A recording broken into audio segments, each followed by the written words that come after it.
Today's video has been brought to you by Witek, proud purveyors of switches, access points, and other wireless equipment. Yay!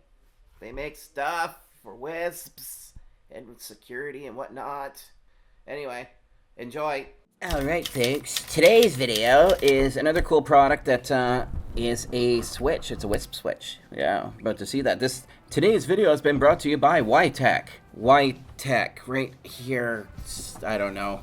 It'll show up in this space right here. Yes, Witek. They are another manufacturer of really cool WISP switches. So we're going to see how these guys stand up and do some deep testing. Today's video, of course, will cover the unboxing, the teardown, and seeing what the software is that comes on them, like what kind of stuff we can actually do with them and how easy they are to program. And then, of course, we put them in the field and see how they hold up and then revisit at a later date. So, yes, out comes the Peruvian bloodletting knife. There we go. And out comes the box. There we go. La la la la la la. I'm opening this thing with a big machete. La la la la la. La la la. I'm not opening a lamb. La la la la la. I'm cutting towards myself. That must be a safety hazard of some sort, but this is not sharp at all. Ah, that's right. This is just decorative. Just don't mind the arterial spray. Okay. Back into your sheath with you. You have tasted tape enough for today. Under the bench with you. All right, let's open this up. Ew. Ah, there we go. That's kind of a cool thing. Witek. Okay, let's freeze for thumbnail right here. Cool. All right, let's open this up now.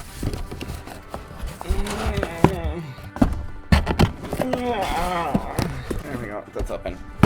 All right, what do we got? We got two switches here. So which ones are we looking at? Not COVID. All right, so we've got the WIPMS 310GF-Alien. PMS-GF. Come on, guys. Really? Think about that a little bit more.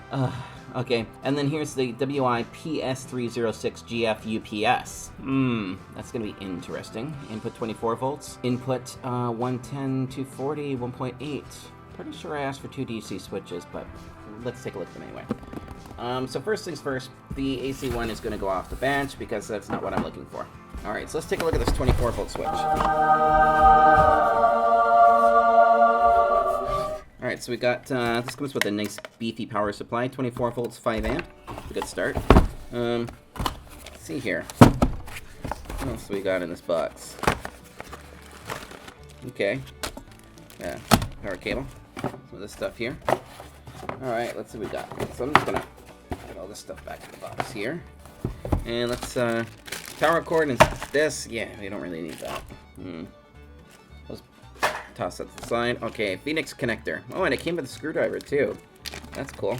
Let's dump this out here, and let's take the wrapping off.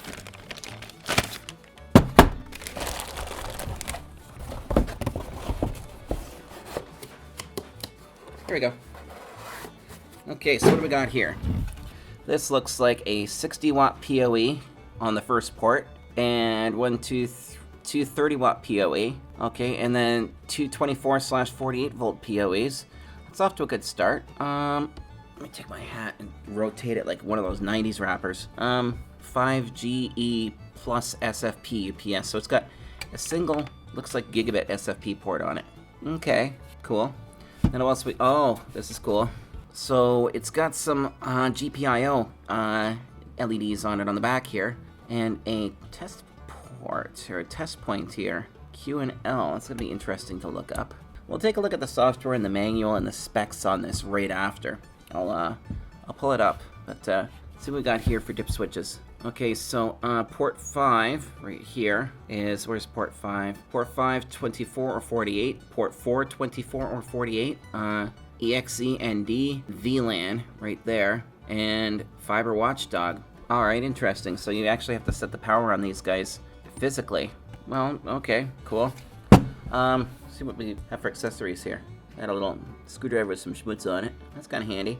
That is actually a cool idea to send the slot screwdriver with the Phoenix connector, which goes on the back here, by the way. I don't see any rack ears. It does not appear that it came with rack ears. I wonder if there's rack ears in the other box. No, I'm not seeing any rack ears. Cool, I guess. Whatever. Alright, so we're going to do a 2-switch teardown today's video, I guess. So first, let's open her up. Where is a magnet? I need to get a magnet. There we go. Start putting our stuff on there. Oh no, I'm breaking the warranty seal. Oh, whatever would we do? Come out, you bugger. Fruit fly season, man. Gotta love it. Let's see here. Maybe that, or just because I live in a slum. Doesn't matter how nice your place is if the whole building's infested. There you go. So that's out there. And open sesame. Woohoo! Alright. Ooh, I like this. This is already off to a good start. Okay, I wonder if the other one's set up like this, where we've got our DC module. Ah, this is really cool. Mute goes the keyboard. Alright, so V plus, V minus, B minus, B plus. Oh, I wonder if this has a DC in and a battery in. That's an interesting concept. And look, this is a dual voltage board. Or am I seeing this wrong? I wonder how they've done this. Because if you've got dual voltage here, 2448 on these ports, this is a, this board has pass-through and boost built into it. But how is it doing that? Because like we've got a little baby jumper here, which looks like it's the monitoring jumper. I'm curious. Unless I don't see any inductors in here for boost. Oh well. Anyway, looking at this guy, let's start taking shit apart. So here's the power supply board. There's our inductors there, duh. Okay, so the boost is all done on this side. So if that's the case, yeah, I'm gonna have to do some research on this because that doesn't make any sense that this says 24 and 48 volts on the front, but wait, there's only one load power cable going from one side to the other, unless it's doing something where both of these are positives and the chassis is negative and it's carrying it across. We'll have to investigate that shortly. So anyway, as per good practice, our PoE power board is right here, and it is a separate module entirely. That seems to be a very, very common thing. My skin won't go in the hole. Alright, let's grab another one. And in you go. Okay, there's one, there's two. Okay, let's get some tweezers. Yeah, this thing's still sitting on my desk, rusting away. Alright, let's get this out of here. There we go. My OCD, bloody hell. This stuff, you all go away. Get out of here. Alright, so let's take this board out. So this is the PoE module for these ports. Sun PSC 5 port version 1.02, and then there's a 1.03 over here. Yeah, ooh, what do we got underneath? Okay, so this is our switch chip here. Cool. I don't necessarily need to tear this apart because I can easily go in and do an LSPCI in Shell and see what this is. Let me grab a blacklight for a second. I see schmutz on here. It doesn't look like that. Alexa, turn off workbench. Let's see here, there's like schmutz on the board here. I'm just going to do a UV inspection and see if there's any biological matter on here. No. Okay, well that's cool. Alexa, turn on workbench. There we go. Yes, you guys hear me saying that now because I've actually finally put all my work lights on the workbench onto a module. A power module. Alright, so this is a switch port here. It looks like they're all gigabit ports. Yes, of course. It does say that on the front. This one here, though, that is interesting. It's beefed up because the injection on the 60 watt side of things. Yeah. Okay, cool. Alright, so there's really not too much to look at inside of these things. These are some nice heavy FETs here, though. I like these. We got some minor protection diodes in here, too. We've got some smaller protection diodes, 3-pin, TVS on top. So, yeah, it doesn't look terrible. I mean, it's definitely not terrible. It looks like it's decent. So, let's put this guy back together now. And I'm more curious now than ever about how this thing feeds 2 voltages to this guy when there's only a single power supply on here. So, let's just, you know what I'm going to do? And I do need to read the manual. That'll be the next part. First part here is I'm going to do the teardown of both switches. And then the next part, I will go online, log into these guys, and we'll take a look at what the specs are and the ratings and stuff like that. I'm still working on my order of operations for doing these teardowns because, as you know, I've only just started getting people sending me equipment to do testing with. So it's kind of a new thing, which is kind of cool. You know, finding hardware for everybody. All right, so this is 24 volts in. Let's just verify that. DC 24 volts, 5 amps. Okay, cool. All right, so we'll just dial this guy up to 24. There we go. I'm gonna set it up for, I'll just set it up for 26 because that's roughly 24 volts. It's supposed to be 27 when you're working in a DC plant. All right, and I do need to grab my multimeter. And just ignore my cat in the background because she is always looking for attention. Bear with me a moment. My husband is going to go and murder our cat. Okay, so let's put our positive in here. There we go. Use slugs. We don't need more damage to the walls, okay? I think that we lived in a barn. It's brutal in here. Okay, so let's power this guy up. Now we're going to go negative first. Woo! Then positive. All right, I didn't see the current spike on that, so that's a good sign. Ah, isn't that interesting? Yes, because all the LEDs are on this board. All right, let's see what we got here for power now. I'm actually really curious about these battery terminals, so let's see what's B plus, B minus. This is cool. 26 and 25.1 out. I wonder if this has a built-in UPS module. Well, we'll find out soon enough, right? Actually, what does it say on the box? Let's see that. It does. UPS, duh. Okay, so now let's just double check something here. I want to see what kind of, we're going to go from chassis, so I'm going to stick this on ground and test one pin. And it is telling me no volt. And if I go over to this pin here, no volt, so I'm going to have to go across both of them. Okay, interesting. Oh, you know what they've done here? So this takes 24 volts in, and it does the UPS thing on here, but then it pukes up 48 volts to the other side. So it's actually boosting here, and then it's bucking on this board here. So you can actually, so we're gonna, here, I'm gonna take this offline for a second here. So let's hook this guy back up. Oop. Why does that startle me? I've been doing this for like 40 years. You'd think that I'd be not startleable by now. Fucking caps. All right, so that's cool. All right, so we figured it out, the mystery here. Okay, so we bring in 24 volts here. This boosts, so this has a charge module in it that spits out enough power to power the batteries here. Okay, which I'll have to check on that because if this is charging batteries, this should actually be charging at 27 volts, not 25. Let's see here. Yeah, that's like spitting out 25, and I am in fact putting in 26.05. So let's just dial this up to 27, because this is actually 27 on the nose. There we go. Which is actually what a fully charged DC plant runs on. Here we go. And what are we spitting out on the battery terminals? We're spitting out less? That makes no sense. So what if I dial the voltage down? I'm curious about that. Maybe we'll hook up the lithium pack to lithium packs to this guy and see. Because if this guy actually charges the batteries through here as well, then this should actually be puking out about 27 volts on the nose. But anyway, yeah, going back to the mystery at hand. So 24 volts in, then battery charge right here with batteries, and then it sends 48 volts over to here. And then these dip switches on the front here go over to these guys, which will buck on the ports that require 24. So when you enable 24 on a port specifically, it's going to buck that port based on the dip setting there. This is a really odd configuration. So the first one is 60 watt PoE, and the last ones are 24, 48. So does that mean that all these guys are 48, and then these guys can be set for 24? Because that's kind of a strange way to do it. Yeah, but I mean, because that would be backhaul there, and then, yeah, sorry, that's kind of bizarre. All right, so yeah, we figured out the mystery then, so that's how this guy works. 48, or 24, 48, 24. Kind of an odd way to do things. But I guess it does make sense because you're creating a, well, if the dominant voltage on the switch is 48, they're running it on 48 makes more sense, right? So that is a design aspect of it, but the whole design is a little bizarre. These aren't actually fruit flies, they're gnats. I'll bet that's from those mushrooms that are growing in my plants. Yeah. All right, so that's this guy. All right, so we've got this guy apart. We've taken a look at how it works. I do like the build of these power boards, by the way. This is not a terrible design. These boards actually look really nice. Let me just, let's put that over there. I want to take it apart more. I'm looking underneath here and I see some thermal conductive pads right down here. So let's get this guy over here and let's pop out the power board first and take a closer look at it. There's some nice beefy, sexy diodes on here too, by the way. Probably take this out. There's a nice heavy ground lug on here, by the way, too. Which actually, you know what? Sorry, my ADHD. Let's just test grounding on here. This is a little adventure. We're just bouncing all over the place. So, all right, so here's our ground, right? Let's check how this ground works. Good. Okay, good. Okay, good.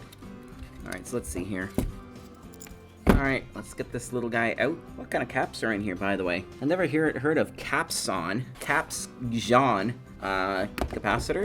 Kind of bizarre. Let's get these guys off the thermal pads. That's pretty cool. Okay, so it's all the FETs down here. So what they've done is for all the FETs, there's that nice thermal transfer compound. Which actually, that pad should go right here. There we go. Just like so. I think that's the way it's supposed to go. Yep, that looks good. Okay, so we just have more FETs on the bottom here. Nothing magical to look at. There's a little bit of schmutz here. This is a little bit of flux. It looks like left over. The board didn't get scrubbed really entirely. Scratches on here. That's fine. Quality control. Yeah, there's really no intelligence. Oh, there is intelligence. Duh, right there. And that's probably, it looks like we've got a digital interface going from here over to here, which will potentially be, this is the intelligence between boards. So this is actually porting back through here, and that's going to that LED bank. We need to find out what this port is for and what these this switch does right here. Something which I've noticed, actually, the caps have a couple of dents in them. That's not great. And this cap's not even like all the way down to the board. And that's because if you look here, there is a diode right there. And if the cap goes straight down to the board, the casing will actually touch the diode there. So it's just, they kind of scrunch things together. Now, something else to note as well is, I know that this is actually going to be inside of an enclosure, but did you notice that there's no silicone on the caps or any of the upright components to protect them from shock? That's a little bit of a critique for me, okay? Just because I know how you friggin' manhandle everything, everybody in the industry, and the rookies as well. Hey guys, catch! Alright, I got the switch! And you toss it to them and they drop it on the ground and they're like, oh, it's fine, it's okay, it'll be fine. Or, you know, rattling around in a truck or in a bucket as you haul it up a tower or any of those potential things above. Now, so this switch here is actually designed, it looks like, that you could probably send it up tower or put it into an enclosure. Although, with either one of those points, it really kind of bothers me that they would ship this thing without any mounting options, especially since this is a DC unit and it's designed to sit inside of an enclosure. Because then you're kind of forced, I guess, you're forced into having to order them. So if you buy this thing, make sure that you buy the mounting brackets for it as well, whatever shelf mount or whatever it's supposed to be going into. So there we go, we got these guys back in. I don't really think I need to actually take this board out because I don't think there's anything magical or special happening on it. It's just a standard switchboard. Now something to note as well is you notice that the caps are actually totally different on this one, and so are the inductors from this one over here, which tells me that these were made in different factories. So these are actually two different components put together into one unit to make one switch. Pretty cool, eh? Alright, so let us put this one back together for now. And it looks like this is actually, does it have a second? No, I'm not sure. But anyway, so that's a good little look at this one. I wonder if that actually, if this thing actually came with a manual, or is it all just marketing materials? Let's see here. No, it's all just marketing materials. Cool, whatever. But no manual. Yeah, whatever. Doesn't matter. We'll go over that later. Okay, so let me get this housing back together, and then we will jump cut, and I will go to the, well, that's a nice little custom SFP plug. And then we will go to the other switch and take a look at it. Although, you know, realistically, folks, I should do this switch and then the other one. But you know what? Because I'm trying to streamline things and be more efficient, we'll jump cut. I'm going to do the recording for the other switch, and then we'll come back to doing the rest of the stuff on this switch. I'll make it into 2 videos. Screw it. Makes more sense because, I mean, like, otherwise you guys aren't going to watch a 1-hour video on, like, these stupid switches. Not saying stupid in the manner that they are poorly built or anything. I was saying stupid as in just a additional word to throw into the sentence because I'm frustrated that I want to do all this all at once, but I don't have the time because I'm only human. Okay, so let's do a jump cut, and the next clip you're going to see for this will be for, I'm going to just do the rest on the computer. I'll log in, we'll take a look at the spec sheet for it and see everything that this guy's capable of doing. But before we do that, note the LEDs here, CPU, VOT, so BOT, BIN, SIN, and VIN. We're going to find out what all those mean shortly. And then there's TP2 and then a switch, Q and L, BTS. All right, and then of course the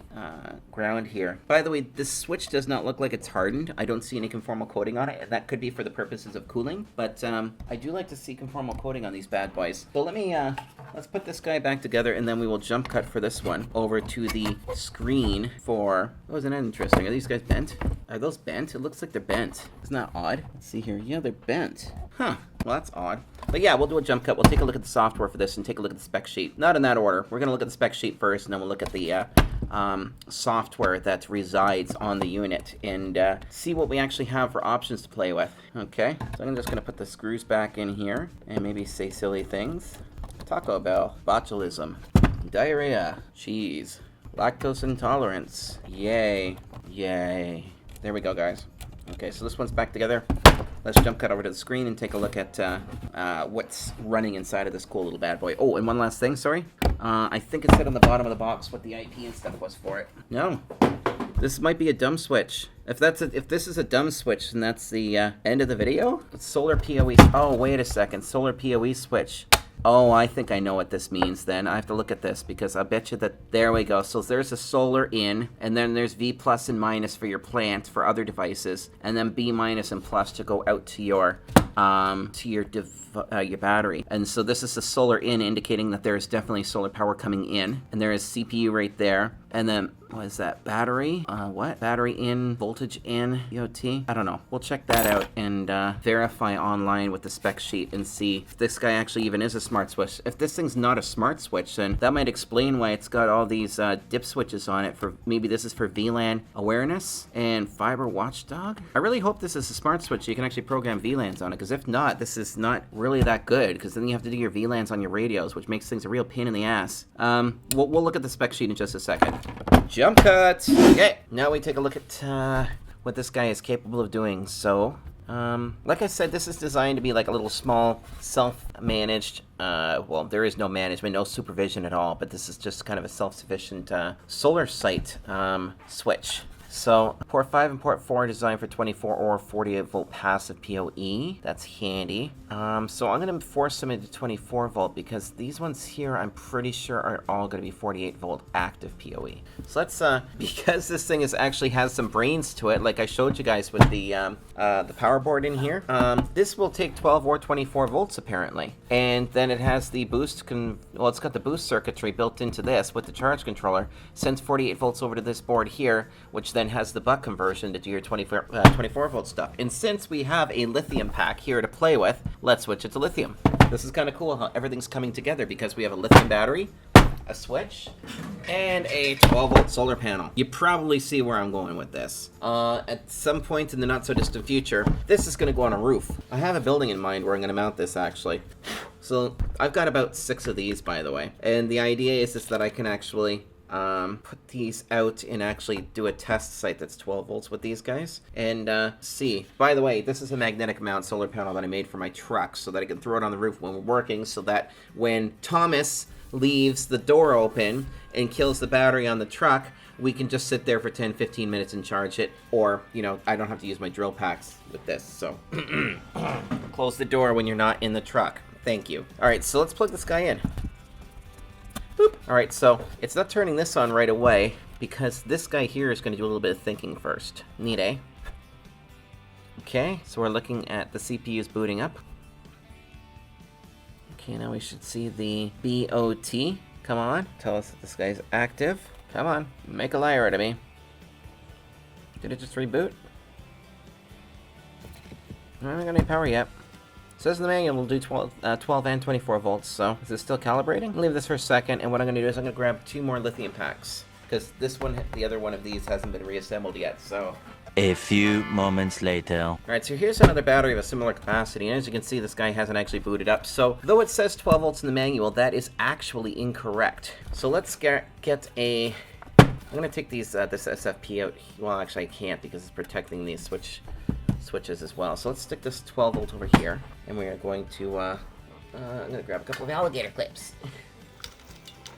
Here we go.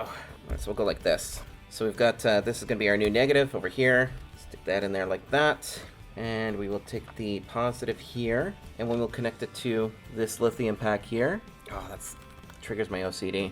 There we go. So now we should have 24 volts going to this guy, or 28 I should say, and now it should boot up. Let's see what happens here. Later, in the void. Still not booting up. I wonder if it requires mains first, or like an input from over here first. Well, you know what? Dakota Lithium sent me this really cool 28.8 volt charge pack. This actually seems like a really cool kit here. I might actually just put this entire kit together. I'll do the solar site first. I'll do the solar with the Dakota batteries and the solar charge controller, and then I'll try doing it with this. Now, remember, I did say in the Dakota video that these batteries are not designed to be put side by side, but we're going to test that anyway. So what do we got here? So this is 28.8. I'm going to cut the leads off of these guys. Cool. Alright, got our positive, got our negative. There we go. And this thing is not booting. It refuses to boot when only on batteries, so that's kind of a strange thing. You know what? Now that I've got this like this, let's do this. There we go. Take this, get some mains going on. Not in that order. Okay, so what's our V in? So it's plus minus. So here's our negative. All this to make this little guy fire up. Kind of cool, eh? Alright, here we go. Let's pop that in there. Ooh, it's too long. There we go. Attention to details, folks. There. So So now I'll plug this guy back in. I'll flip it up on its back so it can stand here. And now let's give this 28 volt pack some juice. There. This has now got mains in. Is it booting yet? It's thinking, but clearly it does not look like... Oh, there we go. Voltage in. No S in because we're not using the solar. Let's see here. So now we should see... Is this guy booting up yet? You know what? I'm not seeing any indication that there's power here. I'm just, you know what, for shits and giggles, let's just plug something into it, for Christ's sake, so I don't look like a fool. So here we go, I'm gonna plug this into a 30 watt. Oh, there we go. It just booted up. There's power right there. Oh, wait. You know what I just noticed? Hold on a sec, let's try something again. Hold on. I wonder if this waits for a load before it becomes active. Let's try that again. Because look, there's no power. Now watch. Nope, that's not the case. That needs power. So it just takes a minute to boot, and it needs a charge source and a battery connected to it for it to actually work. So let's watch it. Actually, I'm going to unplug these leads. We don't need these here right now. Anything? What's the CPU light look like? Alright, so now it's booted up. Note to self, so this needs a power source. It will not boot on batteries alone. Okay, so first things first, we're going to plug in this camera into the 30 watt PoE, and it looks like it detects it, and it's activated, okay? So we know that it'll work with that. Let's try it on the 60 watt. Yep, no problem there. Okay, now these two here look like they're passive only, so I got them set for 48. Let's plug it in. Yep. Oh, wait. You know what? They may not actually be passive. Hold on a second here. This is actually a great test. All right, what do I have here that's passive 48? I don't think I actually have anything, but we do have all these other parts here that I can test with. So, first of all, let's try plugging this in. I'm going to set this port for 24 volts, these two. And the first thing I'm going to do, I'm going to plug this into one of the regular PoE ports here. Here we go. 30 watt PoE. Nope. So that will not negotiate a 24 volt device. Now let's plug this into these ports set for 24 volts and see if it activates them. Yes, it will activate that at 24. And it will activate this one for sure at 24. And will it do the 60 volt or 60 watt? It will not. Okay, so these three ports here are specifically active PoE. These two will do passive. That is very good to know. And something else which I've noticed on here, it says PoE link, PoE. I wonder if these guys are actually gigabit, because it says giga, but we don't have giga over here. I don't think I noticed that in the form, so let's try a gigabit device and connect it and see what happens. This guy here, nope, that won't work. That's going to require a microtick. Bear with me 1 second while I grab a microtick then. Later. Here we go. We're going to take this microtick and plug it into the 60 watt, and this will negotiate so we can bring it up. Now, I'm going to grab my test cable here, wherever it's hiding, and I'm going to plug it into one of the ports on here as soon as I know that there's no PoE, which we look like we're good. Then let's see if port 1 is negotiated as 1 gig. I'm just going to scream over to my computer for 1 second, folks. Hold on. 1 second later. Okay, so that is definitely a 1 gig port. Good. Let's check one of these other ones as well, just to be on the safe side. And also, just for shits and giggles, let me disconnect the mains here for a second. It's still operating, yeah. We're now running only on battery right now. This is cool. Alright, let me go back and check on the computer. Checking on the computer. Okay, good. So it is verified. These are all 1 gig ports. Now, the reason why I was doubtful, I know that says 5 gig Ethernet plus 1 SFP plus, but I don't always trust this sort of stuff. Alright, so we know that these ports, these three right here, 1, 2, and 3, are only capable of running active PoE, whereas these two here will run passive PoE. And let's just switch this back over to 48 volts for a second. I'm going to get rid of this little microtick here. And let's plug in this bullet. Alright. No problems. And... yep, so it's confirmed. Alright, so that's pretty cool. So we have no supervision or any way to monitor this, except by using maybe, if there was a router connected at this site. What you could actually do is you could tie the router in to the DC directly. So you'd actually run the DC from here over to, you know, wherever your DC bus would be. Actually, that's going to be tricky because this guy doesn't actually technically have a DC bus. You could tie it into the batteries, and then using the SNMP monitoring functionality or the voltage monitoring functionality through SNMP on this microtick, you can monitor the site voltage and status that way on this bad boy. But other than that, there's really no way to do it. And then, of course, this would basically be your primary solar charge controller. And this would be running your Wi-Fi APs or cameras. And these would be your link in, link out per se, right? So it kind of makes this almost redundant in a way. Like just an overglorified solar charge controller. So yeah, that's that part of the video now. We have, I think we have thoroughly tested this guy to see what it's capable of. And yeah, now it's just a matter of, you know, putting the little kit together and putting it out in the field. And seeing the many ways we can configure them to work with them. Kind of excited. It's going to be more cool videos coming with these little products that they've sent me for scientific experimentation. My parents set me up for scientific experimentation when I was young. I haven't been the same since. They put wires in my brain. So there we go. There's your switch right here. A Dakota battery. And a solar panel. This is soon to be a thing. This is going to be, it's going to be a cool little test tube. There we go. Test to hook up, so. On to the next part. Ciao. Take 3 on this one. Alexa, I love you. I love you too. Yay, somebody loves me. Isn't that wonderful? Even though it's a robot. Alexa, you're not spying on me, are you? No, I'm not spying on you. I'm designed to protect your privacy. You can learn more by visiting amazon.ca/Alexa privacy. Hey, one more. Alexa, who do you work for? Alexa, Alexa. Oh shit, she just glitched out. I'm having trouble connecting to the internet. Section in your Alexa app. Oh, let's try it one more time. I'll give her a second though. Alexa, who do you work for?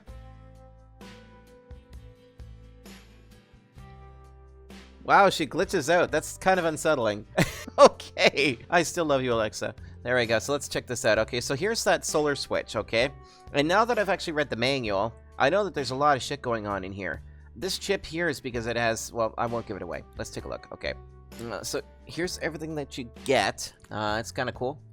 Not the nitpick, but 12-volt battery, yeah. So we've got some interesting drawings here. So here's the back of this now explained.